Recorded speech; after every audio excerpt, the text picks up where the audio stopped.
eu me senti torturado aqui. Não pelo tempo, mas pela exposição. E haja BR, e haja grão, e haja escoamento, e haja produção. E Amazonas, bolufas. Não se falou no Amazonas, no final, para mostrar uma BR lameada com caminhões atolados.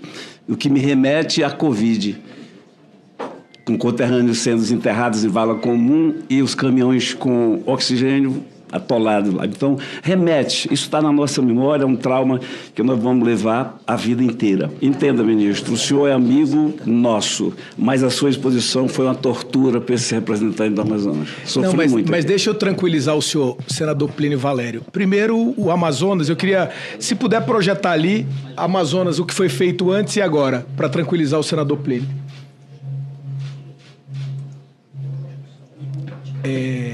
Já está lá? Olá, senador. Ali tá as rodovias, ali está a qualidade das rodovias do estado do senhor.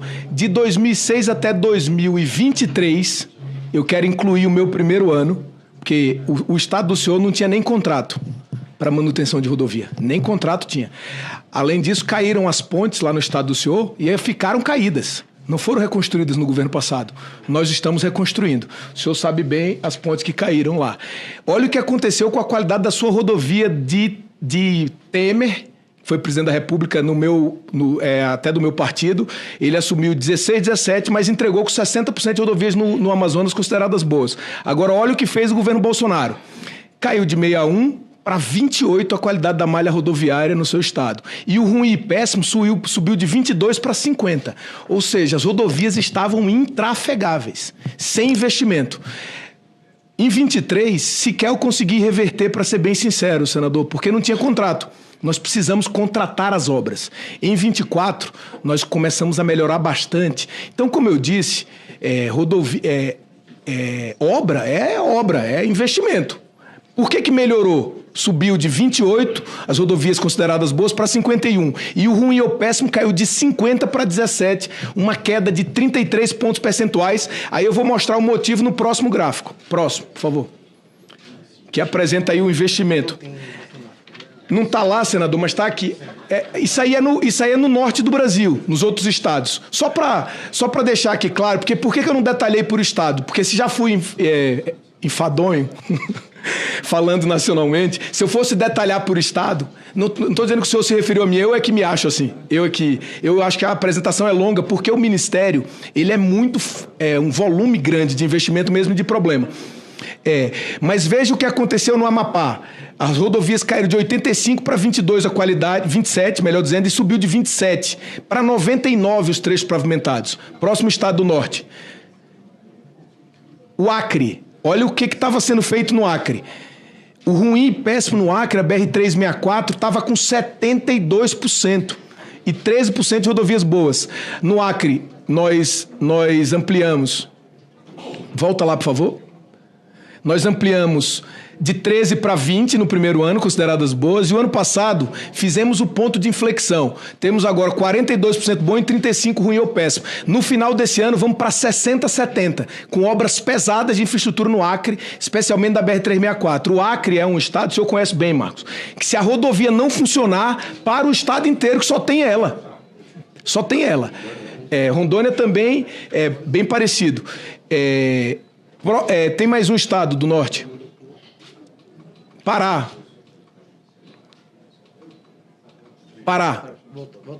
Volta uma. Olha o Pará. Pará tinha caído de 64% para 54%, consideradas rodovias boas, e o ruim e péssimo estava em 21%. Nós aumentamos de 54% para 91%. Qualidade das rodovias. Isso tudo, senador, é investimento. Não está ali, mas eu queria mostrar para o senhor. E eu vou lhe encaminhar esse número. O Amazonas recebeu no governo Bolsonaro, no último ano, 214 milhões de reais de investimento. 214. No primeiro ano do governo do presidente Lula, nós aplicamos, graças ao, eu disse aqui, a própria PEC da transição, o esforço que o governo fez, o entendimento, 543 milhões. Significa quase 3 vezes mais recurso. 2 vezes e alguma coisa. No ano passado, nós aplicamos 693 milhões de reais na malha rodoviária. O que significa 3,5 vezes mais recursos para o Amazonas do que o governo anterior. Então, o que aconteceu com o Estado foi um abandono completo. Além disso, a BR-319, que o senhor colocou outras perguntas e eu vou passar a responder.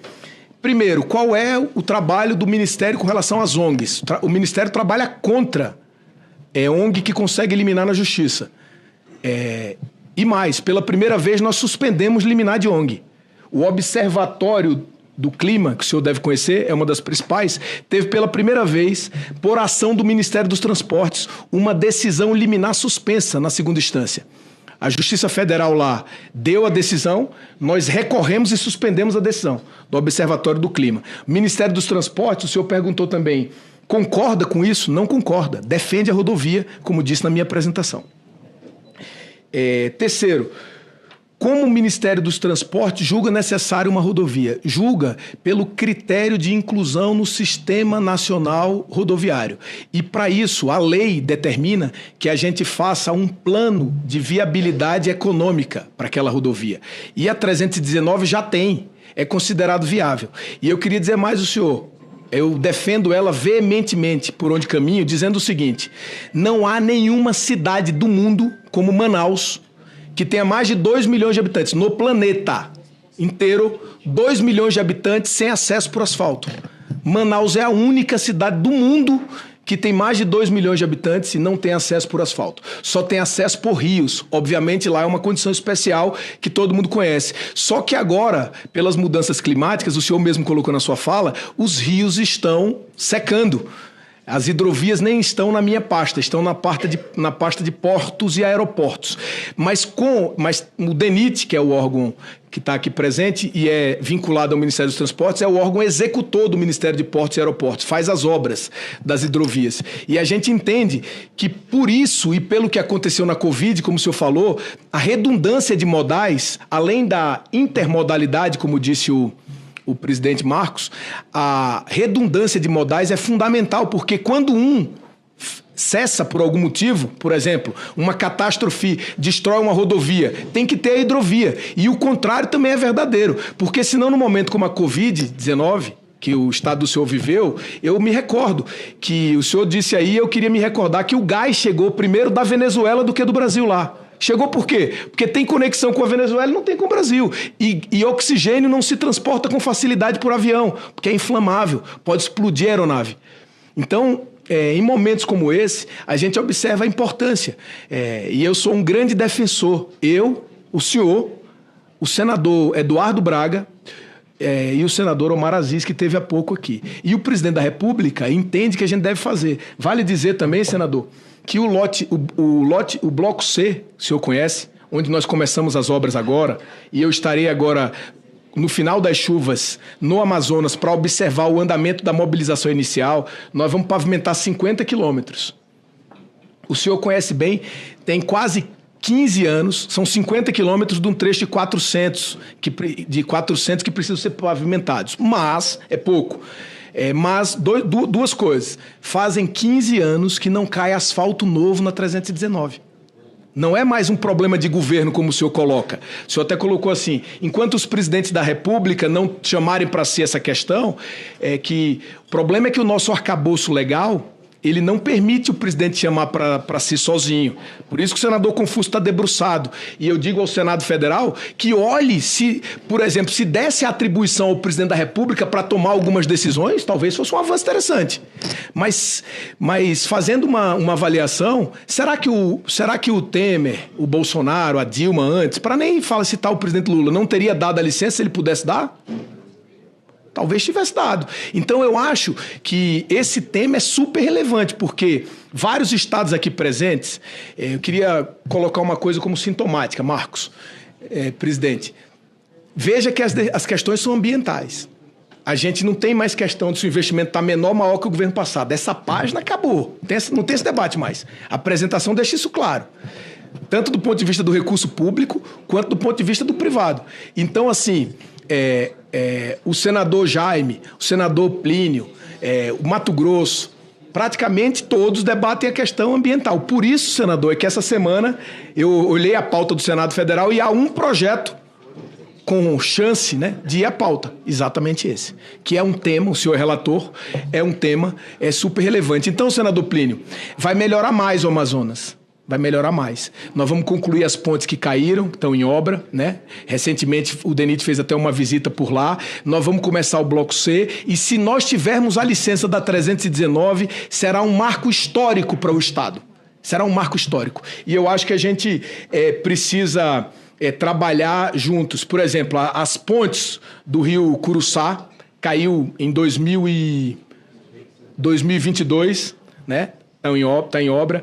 A Altasmirim caiu também no governo passado, está em obra agora. A primeira, em setembro, a gente deve entregar pronta. E a segunda a gente deve entregar até o final do ano. Será um grande avanço na sequência da melhoria da malha existente. Porque o senhor observa, e o que eu falei é verdade, queria reiterar, assim, o investimento eleva a produção. O investimento multimodal eleva. E nós, mais do que triplicamos o investimento lá, já começa a melhorar a malha e aquilo que tinha evoluído, piorado, voltou a melhorar bastante. Essas do Observatório do Clima eu vou mandar para o senhor. Nós caçamos 3 liminares. Foi a primeira vez que isso aconteceu.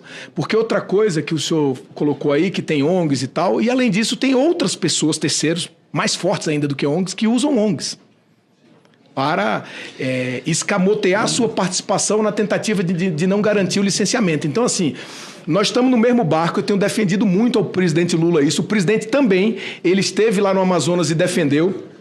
Eu digo, senador Plínio, me permita colocar aqui, senador Rogério e senador Marcos Rogério também, uma coisa que é assim, ó, o governo federal ele pode fazer muitas coisas no norte do Brasil. Pode fazer muitas coisas. Pode fazer universidades, pode induzir desenvolvimento industrial, pode elevar a produtividade das pessoas, pode ajudar a melhorar a segurança, ele pode fortalecer os estudos da Embrapa na agricultura, ele pode aumentar o plano safra, ele pode fazer um montão de coisa. Mas, do ponto de vista da percepção da sociedade, tem 3 obras. 3. Que se não fizer, mesmo fazendo muitas outras coisas, isso dificulta muito. 319. A hidrovia do Rio Araguaia e a exploração na margem equatorial. A da margem equatorial ontem, no dia de ontem, está nos jornais de hoje de manhã, eu li, agora foi aprovados os estudos. Outro dia, vou finalizar agora, Marcos, porque esse debate é super relevante, outro dia eu fui convidado a dar uma entrevista no UOL e o jornalista Josias me perguntou assim, ô Renan, mas você acha que deve explorar o óleo na margem equatorial? Aí eu falei para ele assim, Josias, quanto óleo tem lá? Aí ele disse assim, não sei. Aí eu respondi assim, então deixa eu lhe dizer o que eu penso. A gente tem que saber quanto óleo tem e autorizar os estudos. Está autorizando a exploração ainda, está autorizando os estudos. Quando o estudo estiver pronto, aí vão ter 2 cenários. Se tiver pouco óleo, deixa lá, rapaz. Se tiver muito, esse país não pode abrir mão de explorar. É simples desse jeitinho assim. Marcos, 30 segundos, irmão. Quando a gente fala da BR-319, tem a licença prévia, que ela foi estabelecida. Eu fui no Supremo Tribunal... Foi a licença prévia que foi cassada por uma liminar do Observatório do Clima e que eu restabeleci. E que não está sendo respeitada, porque não está adiante. Foi aí que eu fui ao Supremo e o ministro Fux nos disse o quê? Que não cabe porque tem instâncias inferiores. Instâncias inferiores chama-se FUNAI e IBAMA. Quando eu falo do governo federal, eu até elogio. Quando eu chamo de companheiro que o presidente Lula quer, eu elogio. Mas quem manda no IBAMA, quem manda na FLAG, deveria ser o presidente. Aí que entra o governo federal. Não, mas é o presidente que manda, mas é que a decisão do IBAMA, senador, não é política. Ela é técnica. Agora sim, o que a gente pode fazer? Só para... Eu acho que esse debate a gente pode até fazer. Eu não quero ser deselegante com o nosso tudo bem. Confúcio. Mas depois eu convido o senhor para a gente fazer isso. Eu não quero ser deselegante com eles. Mas dizer isso sim, que nós estamos no mesmo barco sim. Que a questão, que a trava, que a lacração é no meio ambiente. Só para encerrar, o presidente Agostinho, um ongueiro de primeira, do IBAMA, ele disse, reagindo ao presidente Lula, que o presidente Lula disse que o IBAMA é o órgão do governo e veio colaborar. O Agostinho disse, nós estamos acostumados a trabalhar sob pressão e eu aviso que aqui todos os servidores são concursados. Ou seja, tu não manda aqui, quem manda aqui são eles. Então, é esse adversário que nós temos que enfrentar. Estamos juntos. Eu acho que esses recados o IBAMA mandou para todos os presidentes, não só para o Lula. Especialmente para o passado, porque no governo passado, o próprio ministro, em determinado momento, disse assim, que era hora de passar a boiada, mas não passou nem um bezerro. Foi por isso que eu disse que vem desde o governo de Dilma, Temer, todos eles, nenhum deles tem condições de enfrentar. Por isso é que a saída, senador, desculpa aqui os outros senadores, mas eu acho que a saída é projeto de licenciamento ambiental que garanta ao país a coexistência de produção e preservação da biodiversidade. Acho que esse é o caminho.